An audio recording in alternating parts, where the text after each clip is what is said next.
कहते हैं मुश्किलों से भाग जाना आसान होता है, मुश्किलों से भाग जाना आसान होता है। हर पहलू जिंदगी का इम्तिहान होता है, हर पहलू जिंदगी का इम्तिहान होता है। डरने वाले को मिलता नहीं कुछ जिंदगी में, डरने वालों को मिलता नहीं कुछ जिंदगी में। लड़ने वालों के कदमों में जहान होता है, लड़ने वालों के कदमों में जहान होता है।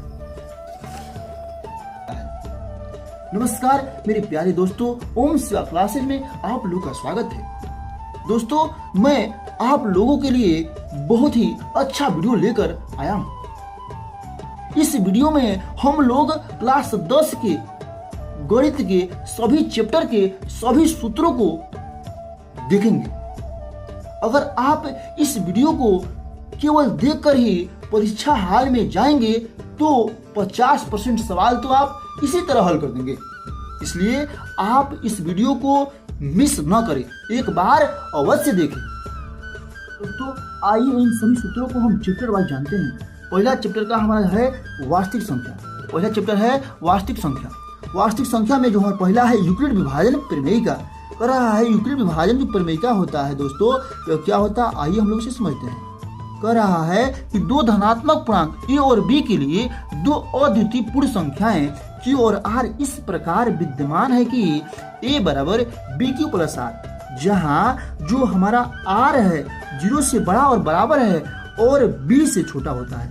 अर्थात अब हमारा जो भाज्य है, यहाँ पर A हमारा भाज्य है, भाज्य बराबर भाजक गुणे भागफल Q quotient plus remainder R होता है। दोस्तों, दूसरा हमारा सूत्र है, कह रहा है कि दो धनात्मक पूर्णांक A और B के लिए अर्थात लौसा गुणे मौसा बराबर पहली संख्या गुणे दूसरी संख्या। तीसरा हमारा है परिमेय संख्या किसे कहते हैं। दोस्तों, परिमेय संख्या ऐसी संख्याएं जिन्हें P बाई Q के रूप में लिखा जा सके, जहां Q नॉट इक्वल टू 0 अर्थात हर 0 नहीं होना चाहिए, उन्हें हम परिमेय संख्या कहते हैं। कह रहा है परिमेय संख्या का जो हमारा दशमलव प्रसार या तो शांत दशमलव प्रसार होगा या तो अशांत दशमलव प्रसार होगा, अशांत आवर्ती दशमलव प्रसार होगा। दोस्तों, परिमेय संख्या जो होता है, परिमेय संख्या P बाई Q का दशमलव प्रसार शांत होगा।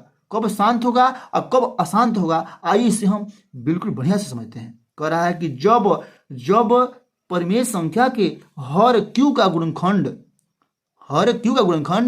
2 के पावर m इंटू 5 के पावर n के रूप का हो तथा यदि हर Q का भाज्य गुणनखंड 2 के पावर m इंटू 5 के पावर n का रूप का न हो तो अगर नहीं है तो अशांत होगा, नहीं है तो शांत होगा, और है तो शांत होगा। अगर 2 के पावर m इंटू 5 के पावर n का रूप का है तो शांत होगा। अर्थात कहने का मतलब यह है कि अगर हर में 2 और 5 के अलावा कोई भी अंक होगा तो वह संख्या शांत नहीं होगी, अशांत होगी। दोस्तों, यहाँ पर थोड़ा और एक बात बता दें, यहाँ पर यूक्लिड विभाजन एल्गोरिथ्म जो होता है जिससे हम मौसा निकालते हैं, कभी कभी सवाल पूछ देता है, वहां पर क्या होता है A बराबर BQ प्लस R अर्थात भाज्य बराबर भाजक गुणे भागफल धन शेषफल होता है। दोस्तों, थोड़ा इसे और समझते हैं, दशमलव कितने प्रकार की होती हैं इसके बारे में थोड़ा हम चर्चा करेंगे। आइए इसे समझते हैं हम लोग। कह रहा है कि जो दशमलव होता है, दशमलव दो प्रकार के होते हैं, एक होता है शांत दशमलव और एक होता है अशांत दशमलव। जो अशांत दशमलव होता है यह भी दो प्रकार के होता है। क्या होता है? यह भी दो प्रकार के होता है। पहला है आवर्ती अशांत दशमलव और दूसरा है अनावर्ती अशांत दशमलव। जो आवर्ती होता है और शांत दशमलव होता है, ये ही हमारा क्या होती हैं? परिमेय संख्याएं होती हैं। आवर्ती होता है अर्थात इसे भी P बाई Q के रूप में हम लिख सकते हैं। इसलिए अभी आवर्ती अशांत दशमलव भी क्या होता है? आवर्ती अशांत दशमलव भी एक प्रकार का परिमेय संख्या होता है। और शांत दशमलव तो परिमेय संख्या होता ही है, लेकिन अनावर्ती अशांत दशमलव कभी भी परिमेय संख्या नहीं होता है, यह अपरिमेय संख्या होता है। दोस्तों, आगे हम जानेंगे, कह रहा है कि दो चर वाले रैखिक समीकरण युग्म अर्थात हमारा दूसरा चैप्टर है वो बहुपद कट गया है हमारे सिलेबस से, इसलिए हम तीसरा चैप्टर पढ़ें, तीसरा चैप्टर के सूत्रों को जानेंगे। कह रहा है कि दो चर वाले रैखिक समीकरण युग्म, दो चर वाले अर्थात तो इसमें दो चर होगा अर्थात x और y होगा। मैंने ए कह रहा है कि ax plus B Y plus C बराबर 0। दो चर वाले रैखिक समीकरण क्या होता है? ax plus B Y plus C बराबर 0 के रूप का होता है। कह रहा है कि सभी दो चर वाले रैखिक समीकरण सरल रेखा निरूपित करते हैं। क्या निरूपित करते हैं? नोट में लिख लेंगे कि सभी दो चर वाले रैखिक समीकरण होते हैं एक प्रकार के सरल रेखा निरूपित करते हैं। दोस्तों आइए थोड़ा इस बात को हम समझते हैं। कह रहा कि यदि दो सरल रेखाओं के समीकरण a1x plus b1i plus c1 equal to 0 तथा दूसरा जो समीकरण है हमारा a2x plus b2y plus c2 equal to 0 हो, तो देखिए दोस्तों ये तीनों जो फॉर्मूला बता रहे हैं बहुत इंपॉर्टेंट है, बहुत मोस्ट इंपॉर्टेंट है।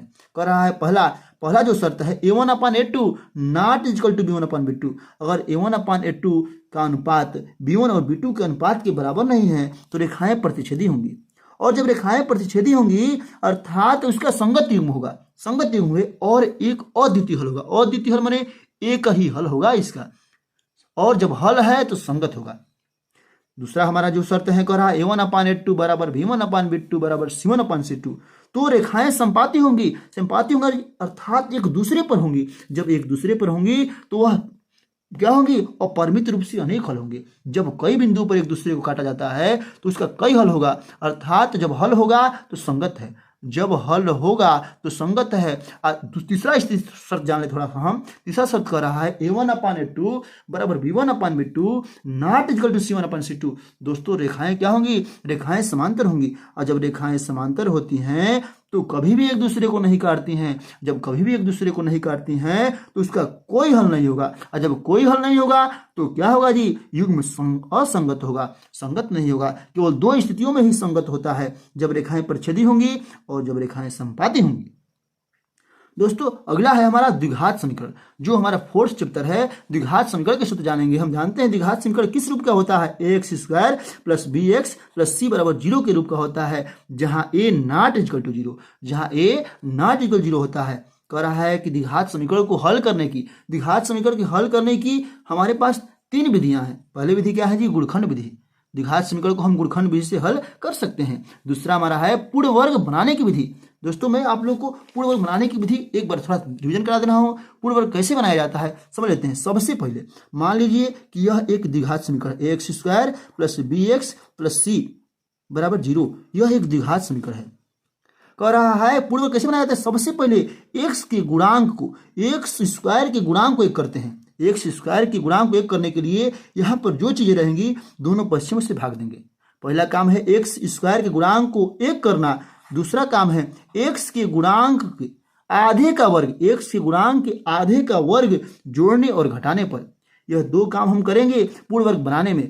पूर्ण वर्ग बनाने में हम दो काम करेंगे। दोस्तों अगला जो नियम है, अगला जो हमारा द्विघात सूत्र हल करने का जो है द्विघाती सूत्र है। द्विघाती सूत्र था सीधाचार सूत्र। क्या होता है? x बराबर माइनस बी प्लस माइनस कड़ी में बी स्क्वायर माइनस 4ac बटा में 2a। दोस्तों यह भी बहुत महत्वपूर्ण सूत्र है। दोस्तों इसमें विविधकर जो होता है बी स्क्वायर माइनस 4ac विविधकर होता है अर्थात डी होता है। और मूलों की प्रकृति ज्ञात करने का सबसे अच्छा तरीका है विविधकर से। मूलों का प्रकृति अगर हमारा जो विविधकर होता है अर्थात बी स्क्वायर माइनस 4ac बड़ा है 0 से, तो जो हमारा द्विघात समीकरण के जो मूल होंगे अलग अलग होंगे, अर्थात दो भिन्न वास्तविक हल होंगे। दो भिन्न माने अलग अलग होंगे, वास्तविक हल होंगे। कह रहा है कि यदि हमारा जो बी स्क्वायर माइनस 4ac, पहला क्या था? पहला था कि बी स्क्वायर माइनस 4ac अगर 0 से बड़ा है तो दो भिन्न अलग अलग मूल प्राप्त होंगे। दो भिन्न अलग अलग मूल प्राप्त होंगे, मूल अलग अलग होंगे। लेकिन जब बी स्क्वायर माइनस 4ac बराबर हो तो किसके बराबर हो? 0 के बराबर हो, तो दोनों मूल समान प्राप्त होंगे। दोनों मूल समान प्राप्त होंगे। जो अगला हमारा है 3 नंबर जो कह रहा है, 3 नंबर समझते हैं। कह रहा है कि तीसरा जो शर्त है बी स्क्वायर माइनस 4ac छोटा है 0 से, अर्थात बी स्क्वायर माइनस 4ac विविधकर क्या है जी? 0 से छोटा है, तो उस समीकरण का कोई वास्तविक मूल नहीं होगा, अर्थात काल्पनिक मूल प्राप्त होगा, अर्थात इसे हम हल नहीं कर पाएंगे। नोट में थोड़ा समझ लेते हैं दोस्तों। कह रहा है कि मूलों का जो योग होता है, मूलों का योग अल्फा प्लस बीटा बराबर होता है माइनस बी बाई ए, और मूलों का गुणनफल alpha into beta equal to होता है सी बाई ए। देखिए दोस्तों ये बहुत महत्वपूर्ण बता रहे हैं आप लोगों को। कह रहा है कि द्विघात समीकरण ज्ञात करना है। अगर मूलों का योग दिया हो और मूलों का गुणनफल दिया हो तो आराम से हम द्विघात समीकरण निकाल सकते हैं। कह रहा है कि द्विघात समीकरण क्या होता है? X square. कह रहा है कि x square minus alpha plus beta अर्थात मूलों का योग into x plus alpha into beta equal to 0। अगर यही द्विघात बहुपद निकालना हो, केवल द्विघात बहुपद निकालना हो, तो क्या होता है? एक्स स्क्वायर माइनस, यहाँ पर माइनस लगाएंगे, alpha into beta into alpha plus beta अर्थात मूलों का योग इंटू एक्स और प्लस अल्फा इंटू बीटा अर्थात यहाँ पर केवल जीरो नहीं रहेगा, यहाँ पर केवल जीरो, बहुपद में जीरो नहीं होगा और समीकरण में जीरो होगा। दोस्तों समांतर श्रेणी तो कक्षा 10 के सिलेबस से हट गया है, लेकिन हम कुछ इसके महत्वपूर्ण सूत्रों को जानेंगे। समांतर श्रेणी जो होता है A plus D, A plus 2d और A plus 3d dot dot dot A N तक होता है। अर्थात इसमें समांतर श्रेणी ऐसी श्रेणी जिसमें समान अंतर हो, अर्थात सर्वांतर क्या हो, बराबर हो। सर्वांतर निकालने के लिए तीसरा पद में से या तो दूसरा पद को उठा दो या तो दूसरा पद में से पहले पद को उठा दो, आराम से क्या करेगा, हमारा सर्वांतर निकल जाएगा। इनवा पद निकालने का सूत्र होता है हमारा टीएन या एन, या लास्ट पद को हो या इनवा पद को हो, या तो क्या इसका सूत्र होता है A plus N minus 1 into D. इसका सूत्र होता है, मास्टर फॉर्मूला है A plus N minus 1 into D. और इन पदों का योग का सूत्र होता है एन बटा में 2 कोष्टक में 2a plus N minus 1 into d. या ये भी कह सकते हैं कि n बटा 2 बराबर a प्लस एल, क्योंकि हम जानते हैं कि l बराबर होता है a plus N minus 1 into d, इसीलिए यहाँ पर 2a हो जाता है। दोस्तों निर्देशांक ज्यामिति तो आएगा ही, इसको हम अच्छी तरह से समझेंगे। कह रहा है निर्देशांक ज्यामिति में पहला जो सूत्र है हमारा दूरी सूत्र होता है। दूरी सूत्र क्या होता है, अगर मान लो दो बिंदु P और Q हैं तो, और उनका निर्देशांक P का निर्देशांक x1 y1 है और Q का निर्देशांक x2 y2 है, तो PQ के बीच की जो दूरी होगा कड़ी में x2 माइनस x1 का whole square plus y2 minus y1 का होल स्क्वायर, या ये भी कर सकते हैं x1 माइनस x2 का whole square plus y1 minus y2 का होल स्क्वायर। दोस्तों अगला सूत्र है निर्देशांक ज्यामिति का खंड सूत्र। खंड सूत्र या विभाजन सूत्र। खंड सूत्र कहने का मतलब यह है कि जब कोई बिंदु किसी रेखा को विभाजित करता है तो उसका सूत्र निकालते हैं हम। जैसे P का निर्देशांक है x1 y1 और Q का निर्देशांक है x2 y2 और विभाजन बिंदु का निर्देशांक मान लीजिए कि xy है। विभाजन बिंदु का निर्देशांक xy हो और इनका अनुपात जो है m1 और m2 है, तब निर्देशांक क्या होगा, x और y का विभाजन बिंदु का निर्देशांक होगा। और अंतर विभाजन है ही, अंतर विभाजन का सूत्र होता है m1 x2 plus m2 x1 बटा में m1 प्लस m2, और जो y का निर्देशांक होगा m2 y2 m1 y2 plus m2 y1 बटा में m1 प्लस m2। दोस्तों अच्छी तरह से आप लोग को समझ में आ रहा होगा। अगला पढ़ेंगे मध्य बिंदु का निर्देशांक। मध्य बिंदु का निर्देशांक क्या होता है, कह रहा है कि मध्य बिंदु निर्देशांक x1 प्लस x2 बटा में 2 और y1 प्लस y2 बटा में 2, अर्थात यहाँ पर m1 और m2 आपस में बराबर होंगे तभी यह मध्य बिंदु होगा। इसलिए यहाँ पर m1 और m2 हट गया है, नीचे 2 हो गया है 1 प्लस 1। दोस्तों त्रिभुज का क्षेत्रफल जब 3 निर्देशांक दिए रहेंगे, जब निर्देशांक ज्यामिति में निर्देशांक दिए रहेंगे तो निर्देशांक से कैसे त्रिभुज का क्षेत्रफल निकालते हैं, होता है अगर 3 निर्देशांक है x1 y1 x2 y2 और x3 y3 हैं तो उस क्षेत्रफल का सूत्र होता है 1 बटा में 2 कोष्ठ में x1 कोष्ठ में कर देंगे y2 माइनस y3, फिर plus x2 y3 minus y1 plus x3 y1 minus y2।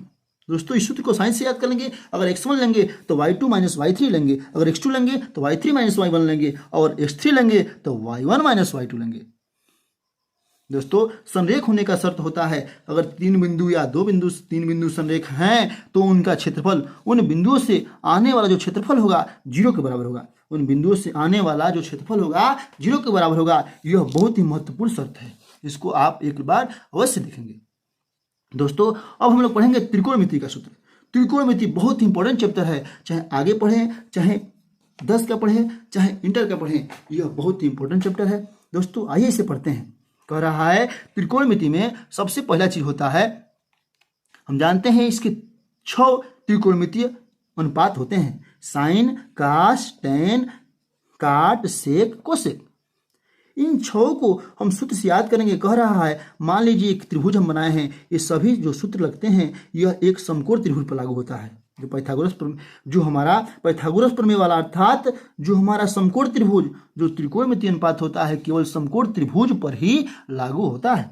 दोस्तों इसे हम 2 त्रिभुज बनाए हैं, एक बार ऊपर थीटा लिए हैं, एक बार नीचे थीटा लिए हैं। यहाँ पर हमने ऊपर थीटा लिया है कि यहाँ पर थीटा के सामने लंब होता है, यहाँ पर थीटा के सामने लंब ये हो जाएगा, और आधार थीटा वाला ही होता है और कर्ण सबसे बड़ी भुजा होती है।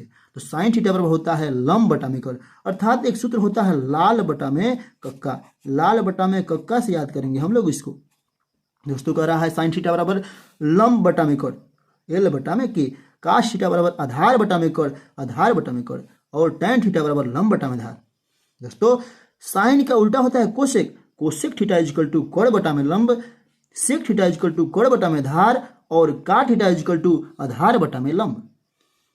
दोस्तों आइए एक और इधर समझते हैं हम। कह रहा है चतुर्थांश वाला सवाल का विकल्प पूछता है, चतुर्थांश वाला सवाल का विकल्प पूछता है। इसमें चतुर्थांश हम बनाए बहुत अच्छे तरह से आप समझेंगे। कह रहा है कि प्रथम चतुर्थांश, यह है प्रथम, यह है द्वितीय, यह है तृतीय और यह है चतुर्थ। एक सूत्र होता है आल। आल प्रथम में आल, आल स्टूडेंट टिकट कलेक्टर। कहने का मतलब है कि आल आल और एक ट्रिक जान सकते हैं कि आए आए सनम तेरी कसम। कहने का मतलब है इस चतुर्थांश में क्या होता है, पहला चतुर्थांश में 360 प्लस थीटा या 90 माइनस थीटा, इसी के बीच में पहला चतुर्थांश होगा। दूसरा कह रहा है 90 प्लस थीटा, 90 से बड़ा। ये जो लाइन है हमारा, ये 90 अंश की लाइन है। 90 अंश से इधर आएगा तो छोटा हो जाएगा, अर्थात पहला में आ जाएगा। 90 अंश से बड़ा होगा अर्थात दूसरा में आ जाएगा। दूसरा में कह रहा है स्टूडेंट, आल में सभी सभी प्लस होते हैं। पहला चतुर्थांश में सभी त्रिकोणमितीय अनुपात का मान प्लस होता है। दूसरा चतुर्थांश में क्या होता है, दूसरा चतुर्थांश में एस है अर्थात सनम है या स्टूडेंट कहो तो यहाँ पर साइन, और साइन का उल्टा होता है कोसेक। जब साइन का उल्टा कोसेक होता है तो केवल दूसरा चतुर्थांश में केवल हमारा साइन और कोसेक प्लस होगा, इनका मान प्लस होगा। इसमें क्या होता है जी, ये 180 वाली लाइन होती है, 180 अंश से छोटा और 90 अंश से बड़ा किस चतुर्थांश में होगा, दूसरा चतुर्थांश में होगा। तीसरा चतुर्थांश कहता है 180 प्लस थीटा, इस 180 वाली लाइन से अधिक और 270 वाली लाइन से कम वाला जो होता है ये तीसरे चतुर्थांश में आता है। और तीसरे चतुर्थांश में टिकट टिकट अर्थात तेरी कसम, तेरी होता है इसमें, तो टैन का उल्टा काट होता है, टैन का उल्टा काट होता है। तो यहाँ पर तीसरा चतुर्थांश में केवल टैन और काट का मान क्या होगा, टैन और काट का मान प्लस होगा और बाकी सब क्या होगा, बाकी सब माइनस होगा। अगला कह रहा है हमारा कि चतुर्थ चतुर्थांश में 270 प्लस थीटा, ये जो लाइन है हमारा 270 वाली लाइन है, 270 प्लस थीटा होगा। और ये जो लाइन है जीरो वाली, यह 360 माइनस थीटा होगा, 360 माइनस थीटा होगा। दोस्तों इसमें क्या होता है, कसम होता है, सी होता है, सी मतलब काश होता है और काश के उल्टा सेक होता है। अर्थात चतुर्थ चतुर्थांश में केवल काश और सेक का मान प्लस होगा और बाकी का मान माइनस होगा। दोस्तों नोट वाली बात ये समझेंगे हम। कह रहा है कि 180 और 360 में मान नहीं बदलता है। 180 प्लस थीटा और या 180 माइनस थीटा या 360 प्लस थीटा या 360 माइनस थीटा में मान नहीं बदलता है। अगर 270 व 90 में है तो मान बदलता है। कैसा मान बदलता है जी, साइन का काश में, साइन का काश में या काश का साइन में। इस तीर का मतलब यह है, इस तीर का मतलब है कि साइन से काश में जा सकता है या काश से साइन में बदलेगा। यह टैन से काट में या काट से टैन में आएगा। यह सेक से कोशिक में या कोशिक से सेक में आएगा। दोस्तों अगर आप लोग को यह वीडियो अच्छा लग रहा हो तो एक बार लाइक और सब्सक्राइब जरूर कीजिएगा। दोस्तों आइए इसे आगे हम समझते हैं। दोस्तों आगे हम लोग सभी त्रिकोणमितीय अनुपातों के मानों को जानेंगे, याद करेंगे। इसको कह रहा है कि साइन 0 बराबर 0 होता है, साइन 30 बराबर 1/2 होता है, साइन 45 अंश बराबर 1/2, साइन 60 बराबर होता है हमारा कड़ी में 3/2 और साइन 90 बराबर होता है 1, साइन 90 बराबर 1 और साइन 120 अंश। आइए आप लोग हम साइन 120 का मान निकालना सिखाते हैं। कैसे निकालते हैं, मान लीजिए किसी का भी हो, कह रहा है कि साइन 120 अंश, साइन 120 अंश इक्वल टू क्या लिख सकते हैं, लिख सकते हैं कि साइन 90 आप प्लस 30 लिख सकते हैं। साइन 90 प्लस 30 हो जाएगा। यह 90 मान बदलता है, यह काश में जाएगा, लेकिन दूसरा चतुर्थांश में साइन प्लस होता है इसलिए प्लस हो जाएगा। साइन 30 के मान होता है कड़ी में, काश 30 के मान होता है कड़ी में 3/2, यहाँ पर कड़ी में 3/2। इसी प्रकार काश, इसी प्रकार क्या होता है, काश 0 अंश बराबर 1, काश 30 अंश बराबर कड़ी में 3/2, काश 45 बराबर 1/2 और काश 60 बराबर 1/2 और काश 90 बराबर 0। कहने का मतलब यह है इसका जो 0 होता है इसका 90 में होता है, इसका जो 90 में होता है इसका 0 में होता है, इसका 30 वाला इसमें 60 होगा, इसका 60 वाला इसमें 30 में होगा और कड़ी में जो 45 होगा दोनों के लिए मान बराबर होगा। दोस्तों इसी तरह आप लोग निकालेंगे, आप लोग काश 120 का निकालेंगे, टैन 120 का निकालेंगे, काट 120 का निकालेंगे, सेक 120 का निकालेंगे और कोसेक 120 का निकालेंगे। यह काम SW में रहेगा, आप लोग सीखेंगे। अगर नहीं आएगा तो एक बार कमेंट में जरूर बताएंगे। दोस्तों आगे टैन का मान जान लेंगे हम लोग। टैन 0 बराबर होता है 0, टैन 30 अंश बराबर होता है 1/3, टैन 45 अंश बराबर होता है 1 और टैन 60 अंश बराबर कड़ी में 3 और टैन 90 बराबर होता है इन्फिनिटिव। दोस्तों अगर हम केवल साइन का मान याद कर लें, इन सभी का मान याद कर सकते हैं आराम से, क्योंकि यहाँ पर tan थीटा इक्वल टू होता है साइन बटा में कास, अर्थात 0/1 करेंगे तो 0 होगा, 1/2 भागे कड़ी में 3/2 करेंगे तो 2 से 2 कट जाएगा, 1/कड़ी में 3 बचेगा। अब करेंगे 1/कड़ी में 2 से 1/कड़ी में 2 भाग देंगे तो 1 होगा, कड़ी में 3/2 से 1/2 भाग देंगे तो केवल कड़ी में 3 बचेगा, और 1 में 0 से भाग देंगे तो इन्फिनिटी होगा, क्योंकि किसी भी संख्या में 0 से भाग देने पर इन्फिनिटी आता है। इसी प्रकार काट किसका उल्टा होता है, काट tan का उल्टा होता है, तो 0 का उल्टा इन्फिनिटी होता है, और 1/कड़ी में 3 का उल्टा केवल कड़ी में 3 होता है, और 1 का उल्टा 1 ही होगा, कड़ी में 3 का उल्टा 1/3 होता है, 1/कड़ी में 3 होगा। इन्फिनिटी का उल्टा, इन्फिनिटी मतलब होता है क्या है इस समझ लीजिए पहले। इन्फिनिटी मतलब होता है कि 1/0, 1/0 को इन्फिनिटी बोलते हैं। तो इन्फिनिटी का उल्टा क्या हो जाएगा, 1/0 का उल्टा होता है 0/1, अर्थात इन्फिनिटी का उल्टा 0, इन्फिनिटी का उल्टा 0 होगा।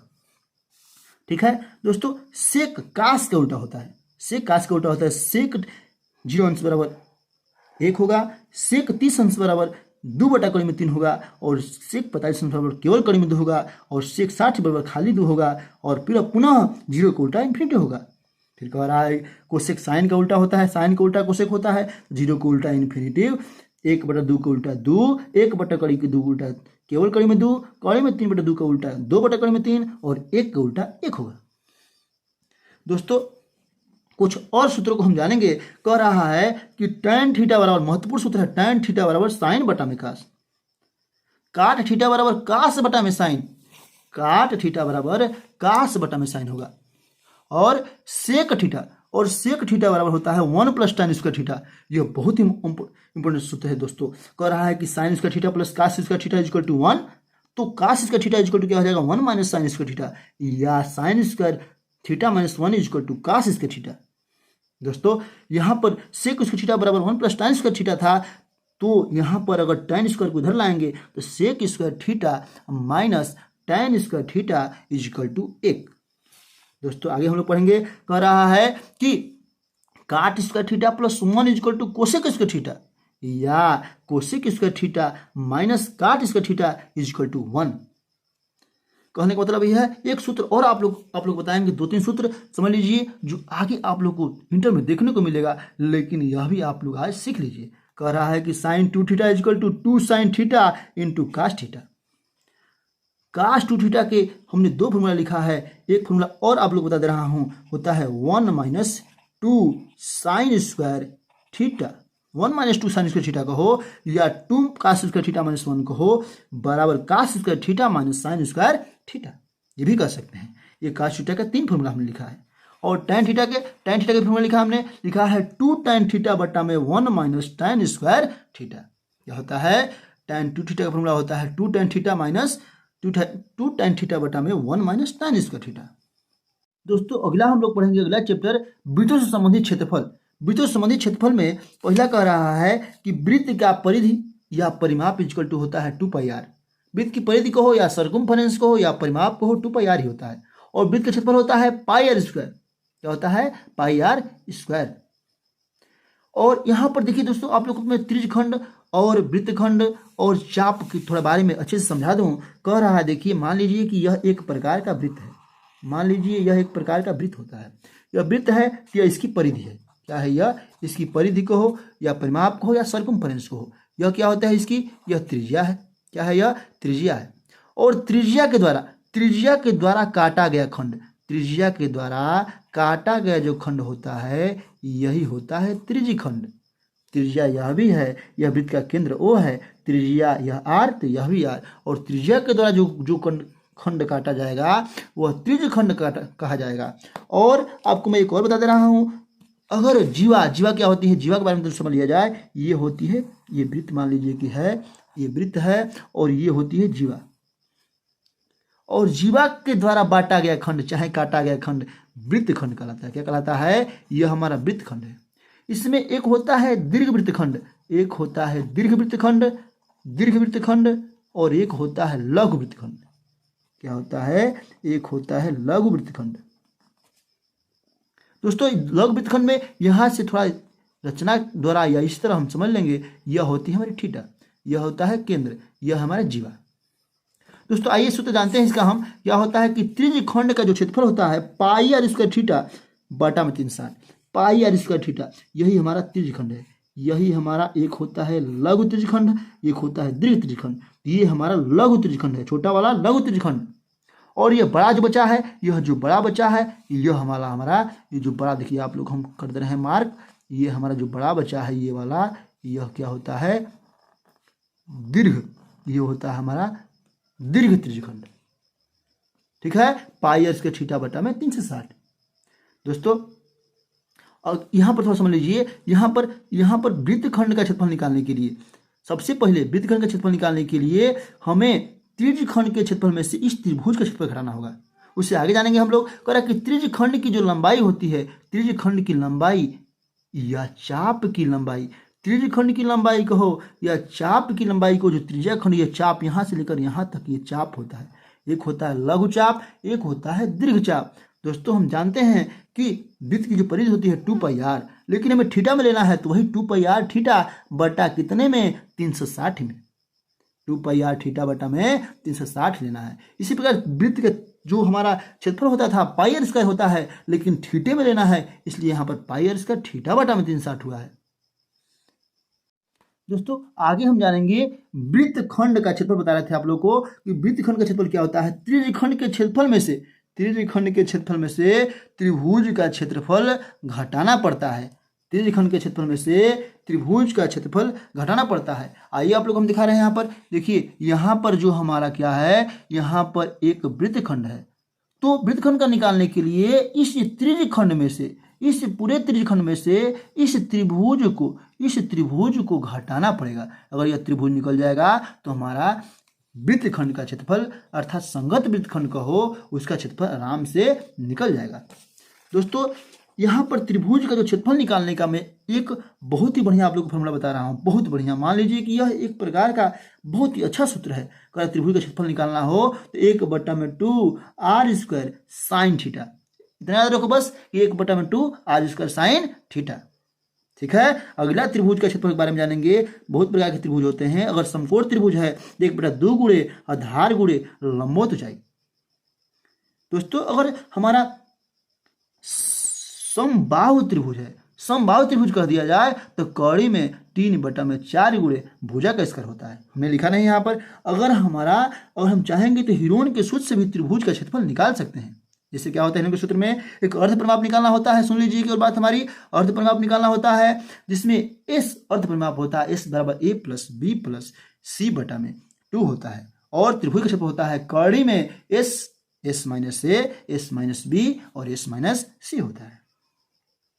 दोस्तों आयत का परिमाप होता है 2 कोष्ठ में लंबाई धन चौड़ाई। क्योंकि परिमाप के बारे में हम बता दें, परिमाप, परि मने बाहरी, माप मने माप। कैसा भी आकृति हो दोस्तों, कैसा भी आकृति हो, उसका परिमाप निकालना हो तो क्या करेंगे, उसकी बाहरी भुजाओं को जोड़ देंगे।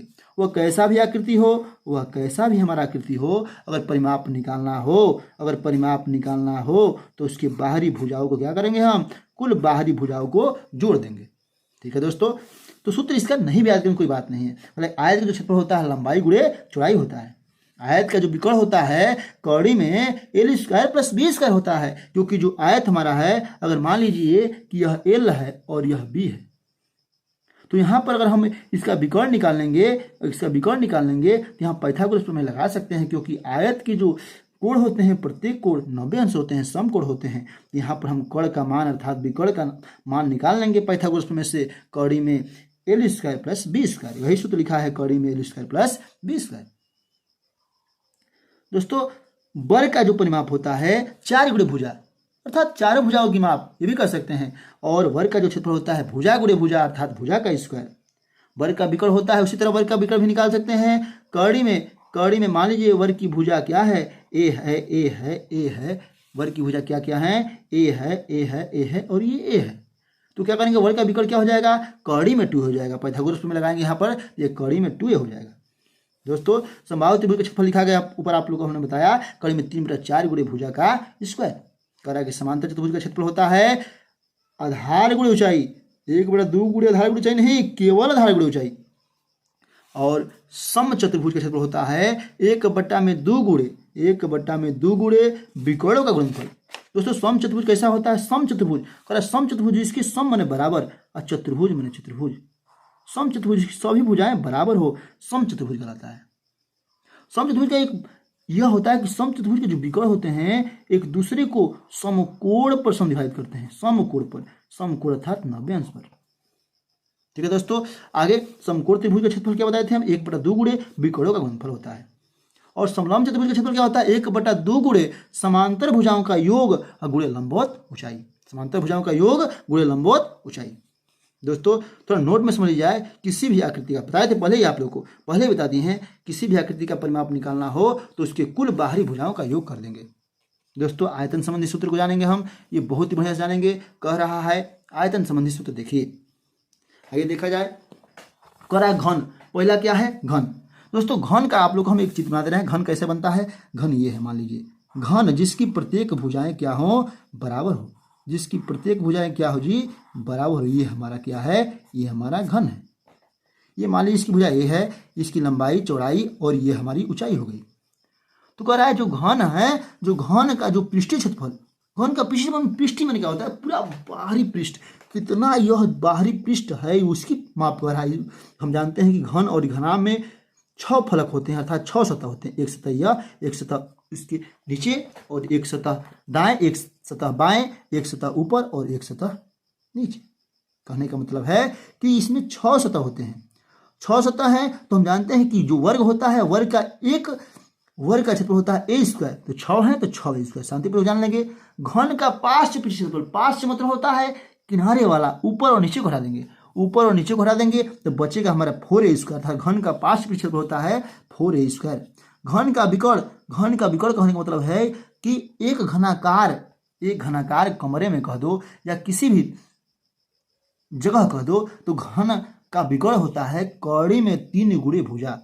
कौड़ी में 3 गुणे भुजा होता है। सबसे बड़ा घन, एक घनाकार कमरे के अंदर सबसे बड़ा डंडा की लंबाई कितनी होगी? अर्थात घन का विकर्ण ही होता है। दोस्तों घन का जो आयतन होता है, जो हमारे घन का आयतन होता है, घन का आयतन होता है भुजा का क्यूब। घन का आयतन होता है भुजा का क्यूब। ठीक है दोस्तों, अगला कह रहा है घनाभ। अगला आकृति घनाभ बना दे रहे हैं आप लोगों के लिए। अगला आकृति घनाभ बनाना है। देखिए ये हमारा क्या है? ये हमारा घनाभ है। क्या है जी? ये हमारा घनाभ है। इसमें अंतर इतना है केवल घन की सभी भुजाएं बराबर थी। यहाँ पर लंबाई, चौड़ाई और ऊंचाई थोड़ा अलग अलग होता है। घनाभ में लंबाई, चौड़ाई, ऊंचाई अलग अलग होता है, लेकिन जो कंसेप्ट है एक ही है। क्योंकि घन में भी 6 फलक थे तो घनाभ में भी 6 फलक हैं। इसमें क्या होगा? इसमें 6 फलक होंगे तो 6 फलक में 2-2 फलक का जो क्षेत्रफल होगा बराबर होगा। कहने का मतलब यह है घनाभ का जो पृष्ठीय क्षेत्रफल होगा तो 2 कोष्ठ में लंबाई गुणे चौड़ाई प्लस चौड़ाई गुणे ऊंचाई प्लस ऊंचाई गुणे लंबाई।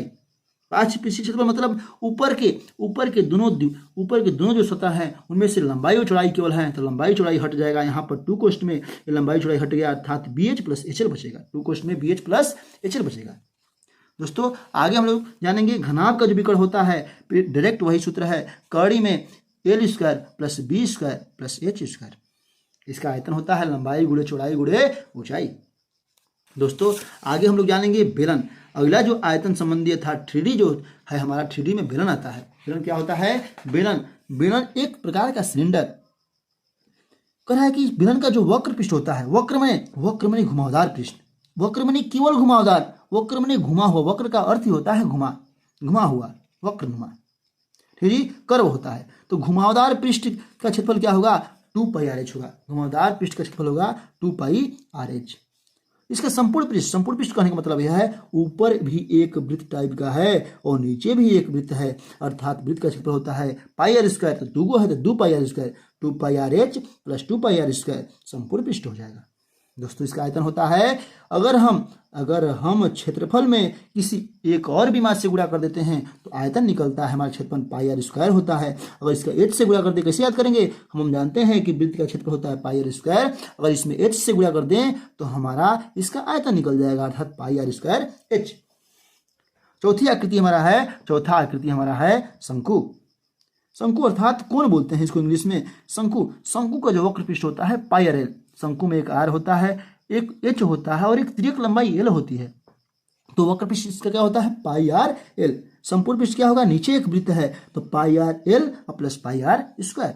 आयतन क्या होता है 1/3 पाई आर स्क्वायर एच। ठीक है दोस्तों, केवल क्योंकि हम आयतन जो होता है बेलन के आयतन में 3 से भाग दे देंगे तो हमारा शंकु का आयतन निकल जाता है। इसकी तिर्यक लंबाई क्या हो जाएगी, तिर्यक लंबाई में पाइथागोरस में लगाएंगे तो तिर्यक लंबाई एल बराबर कौड़ी में H square plus R square. कहने का मतलब है कड़ का स्क्वायर इक्वल टू लंब का स्क्वायर धनाधार का स्क्वायर। दोस्तों अगला 3D आकृति पढ़ेंगे हम लोग गोला। गोला क्या होता है, गोला ये हमारा गोला है।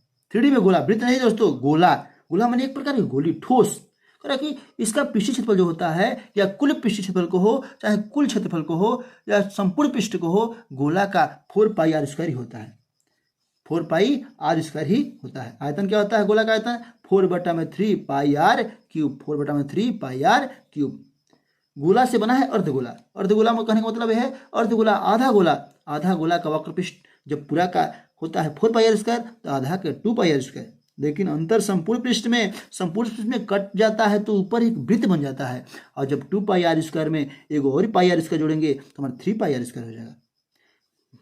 गोला का आयतन होता था 4/3 पाई आर क्यूब, तब शंकु का अर्धगोला का आयतन होगा 2/3 pi R cube, 2/3 pi R cube. कह रहा है दोस्तों आगे हम लोग पढ़ेंगे शंकु छिन्नक। सातवां जो आकृति है हमारा सातवां आकृति है शंकु छिन्नक। शंकु छिन्नक क्या होता है, अगर शंकु में से काट दिया जाए तो हमारा शंकु छिन्नक बनता है। कहने का मतलब यह है कि इसमें दोगो वृत्त हो जाएगा, एक ऊपर वृत्ताकार भाग होगा, एक नीचे वृत्ताकार भाग होगा। दोनों की त्रिज्याएं अलग अलग होंगी। एक बड़े वाली परिधि की जो त्रिज्या होगी, बड़े वाली जो वृत्त की त्रिज्या होगी आर, कैपिटल आर मान लिया है, छोटे वाले की स्मॉल आर या आप R1 + R2 मान सकते हैं। इसकी जो लंबाई होगी, जो लंबवत ऊंचाई होगी h होगी और तिर्यक लंबाई l होगा। तो शंकु का वक्र पृष्ठ होता है, हम जानते हैं कि पाई आर एल होता है, लेकिन यहाँ पर 2 आर है तो यहाँ पर 2 आर हो जाएगा पाई R1 + R × L। तिर्यक लंबाई क्या होती है, हम जानते हैं कि शंकु की तिर्यक लंबाई क्या होती है h² + R स्क्वायर। लेकिन छिन्नक की तिर्यक लंबाई क्या हो जाएगी, यहाँ से अगर हम रचना के द्वारा अगर R में से बड़का R में से छोटका R घटाना पड़ेगा, h² कड़ी में प्लस R - R का स्क्वायर। कह रहा है कि संपूर्ण पृष्ठ क्या होता है, हम जानते हैं शंकु का संपूर्ण पृष्ठ pi RL + pi R square. तो pi R1 + R × L plus pi R square plus pi R square, क्योंकि यहाँ पर नीचे वाले का और ऊपर वाले का दोनों वालों का लेना पड़ेगा। कह रहा है कि आयतन जो होता है इसका, हम जानते हैं कि शंकु का आयतन होता है 1/3 पाई आर स्क्वायर h। तो यहाँ पर r का मान 2 हैं, इसलिए सूत्र बदल 1/3 पाई तो होगा, लेकिन क्वेश्चन में R1 R capital R square plus small r square plus R1 R × R capital R × small r छूट गया है इसमें।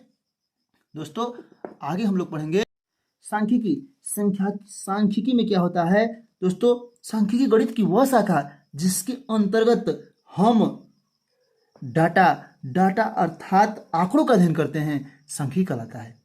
सांख्यिकी में दोस्तों हम लोग माध्य निकालते हैं, माध्यिका निकालते हैं और बहुलक निकालते हैं। जो माध्य इसमें दोस्तों इसमें जो होता है आंकड़े जो होते हैं हमारे 3 प्रकार के होते हैं। एक यथावत प्राप्त आंकड़े, दूसरा होता है वर्गीकृत आंकड़ा और तीसरा होता है अवर्गीकृत आंकड़ा। दोस्तों हमने छोटे क्लासों में यथावत और अवर्गीकृत आंकड़ों का अध्ययन कर लिया है। कक्षा 10 में हम लोग वर्गीकृत आंकड़ों का अध्ययन करते हैं, वर्ग के रूप में आंकड़ों का अध्ययन करते हैं। जैसे में 0 से लेकर 10 तक, 10 से लेकर 20 तक, 20 से लेकर 30 तक या 30 से लेकर 40 तक आगे हम जान सकते हैं। इसी प्रकार कह रहा है कि इस आंकड़ों का कहने का मतलब यह है कि अवर्गीकृत आंकड़ा हो चाहे वर्गीकृत आंकड़ा हो, वहां पर प्रत्यक्ष विधि हम लगा सकते हैं। प्रत्यक्ष विधि से हम दोनों आंकड़ों का माध्य निकाल सकते हैं। माध्य निकालने के लिए पहला प्रत्यक्ष विधि है x bar equal to sigma fx fi into xi बटा में सिग्मा fi। और कल्पित माध्य विधि दूसरा जो विधि है माध्य निकालने की, जो दूसरी विधि है कल्पित माध्य विधि। कल्पित माध्य विधि क्या होती है a प्लस a मैंने जो माना गया है, कल्पना किया गया है a plus sigma fi into D I बटा में सिग्मा fi, जहां डी आई इक्वल टू होता है x - xi - a होता है, जो माने हैं हम। दोस्तों अगला है पग विचलन विधि। जो अगला हमारा है पग विचलन विधि, तीसरा जो माध्य निकालने की विधि है पग विचलन विधि है। पग विचलन विधि क्या होती है? माध्य ए plus sigma F I into U I इसमें निकलता है, बटा में sigma F I into H, जहां यू आई होता है एक्स आई माइनस ए बटा में एच होता है। दोस्तों तरह नोट में यहाँ पर समझ लेंगे अवर्गीकृत आंकड़ों का जो माध्य होता है, पहले बताए थे अवर्गीकृत आंकड़ों का जो माध्य होता है कभी काल बहुविकल्पी प्रश्नों में पूछ लेता है, इसलिए आप लोग को हम बता दे रहे हैं। कुल पदों का योग बटा में पदों की संख्या, कुल पदों का योग करके जोड़ लेंगे और पुनः पदों की संख्या से भाग दे देंगे तो हमारा अवर्गीकृत आंकड़ों का भी माध्य आसानी पूर्वक निकल जाएगा। दोस्तों अगला जो हम कर रहा है बहुलक, बहुलक कैसे निकलता है? बहुलक वर्गीकृत आंकड़ों का बहुलक निकालने के लिए वर्गीकृत आंकड़ों का बहुलक कैसे निकलता है? बहुलक इक्वल टू होता है L plus f1 minus f0 बटा में 2f1 minus f0 minus f2 into H, जहाँ एल जो होता है बहुलक वर्ग निकालते हैं। बहुलक वर्ग की निम्न सीमा होता है, एच होता है वर्ग अंतराल होता है। जो f1 होता है, f1 यहाँ पर है, f1 होता है बहुलक वर्ग की बारंबारता होता है, बहुलक वर्ग की बारंबारता होता है। और f0 होता है बहुलक वर्ग के पहले वाली बारंबारता होता है, और जो f2 होता है बहुलक वर्ग के बाद वाली, बहुलक वर्ग के नीचे वाली बारंबारता होता है।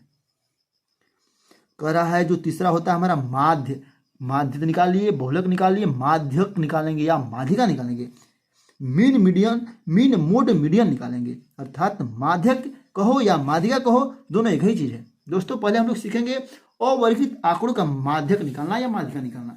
अवर्गीकृत आंकड़ों का माध्यक निकालने के लिए दोस्तों सबसे पहले हम आंकड़ों को क्या करते हैं? आरोही या अवरोही क्रम में करते हैं। आरोही क्रम में कर दो या अवरोही क्रम में कर दो। उसके बाद यह देखते हैं यदि यह n विषम हो, यदि 5 संख्या है विषम हो, 10 है सम हो, तो वहां पर सूत्र लगता है माध्यक इक्वल टू n प्लस 1 बटा में 2 पद।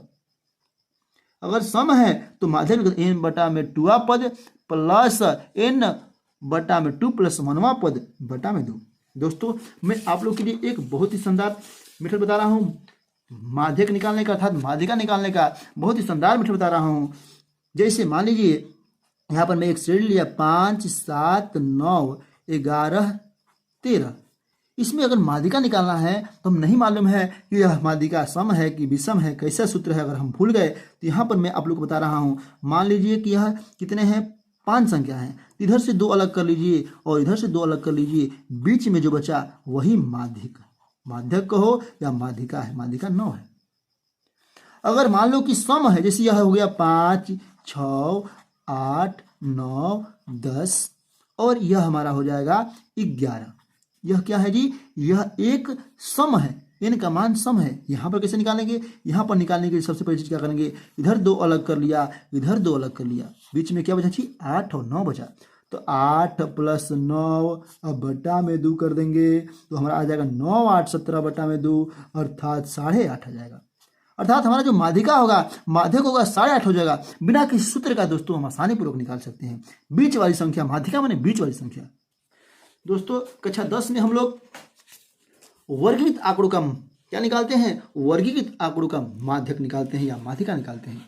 उसका जो सूत्र होता है एल बराबर होता है n माध्यक बराबर होता है या माध्यिका बराबर होता है एल प्लस n बटा में 2 माइनस सी एफ बटा में एफ इंटू एच, जहाँ एल है माध्यक वर्ग की निम्न सीमा, माध्यक वर्ग की निम्न सीमा, n जो है n प्रेक्षणों की कुल संख्या है, प्रेक्षणों की कुल संख्या है।